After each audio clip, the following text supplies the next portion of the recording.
गेले 2 दिवस कोल्हापुरात अचानक पेट्रोल डिझेलची टंचाई निर्माण झाली। त्यामुळे पेट्रोल पंपावर वाहनधारकांच्या प्रचंड रांगा लागल्या। अखेर प्रत्येक दुचाकीला 200 रुपयांचं आणि 3 किंवा 4 चाकी वाहनांना 2000 रुपयांचं पेट्रोल डिझेल दिलं जाईल असे आदेश जिल्हा प्रशासनाने काढले। गेल्या 2 दिवसात अनेक वाहन चालकांनी आपापल्या गाड्यांच्या टाक्या इंधनाने भरून घेतल्या। कदाचित त्यामुळेच आज पेट्रोल पंपावरील गर्दी गेल्या 2 दिवसांच्या तुलनेत कमी झाली आहे। दुसरीकडे इंधनाचा साठा संपल्याने सुमारे 50% पेट्रोल पंप आज बंदच राहिले। सोमवारपासून अचानक कोल्हापूर जिल्ह्यातील पेट्रोल पंपांवर वाहनधारकांच्या रांगा लागल्या आणि जो तो आपापल्या गाड्यांच्या टाक्या फुल करून घेऊ लागला। मंगळवारी बुधवारी तर सर्वच पेट्रोल पंपांवर ग्राहकांची गर्दी उसळली।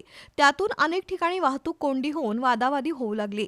एकीकडे जिल्ह्यात इंधनाचा पुरेसा साठा आहे, नागरिकांनी अफवांवर विश्वास ठेवू नये असं जिल्हा प्रशासनाकडून आवाहन केलं जात होतं, तर दुसरीकडे जागतिक युद्धामुळे इंधन टंचाई निर्माण झाली या भावनेतून पेट्रोल पंपांवर रांगा वाढू लागल्या।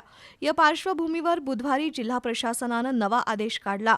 त्यानुसार प्रत्येक दुचाकीला 200 रुपयांचा आणि रिक्षासह 4 चाकी वाहनांना जास्तीत जास्त 2000 रुपयांचं इंधन देण्याचा आदेश जारी केला। आज सकाळपासून पेट्रोल पंपांवर गर्दी असली तरी गेल्या 2 दिवसाच्या तुलनेत रांगा कमी झाल्यात।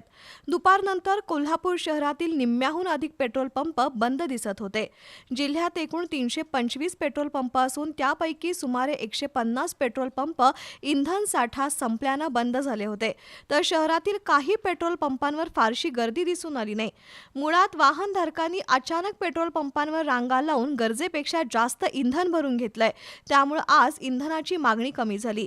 तर दुसरीकडे पेट्रोल पंपांच्या परवान्याचं नूतनीकरण, पेट्रोलियम कंपन्यांच्या बिलिंग क्रेडिट पद्धतीमधील बदल यातूनही पेट्रोल पंपांवरील इंधन साठा किंवा इंधन पुरवठा यावर परिणाम झालाय। पण गेल्या 2 दिवसापेक्षा आज कोल्हापुरात तरी इंधन वितरण व्यवस्थेत काही प्रमाणात सुधारणा झाली आहे।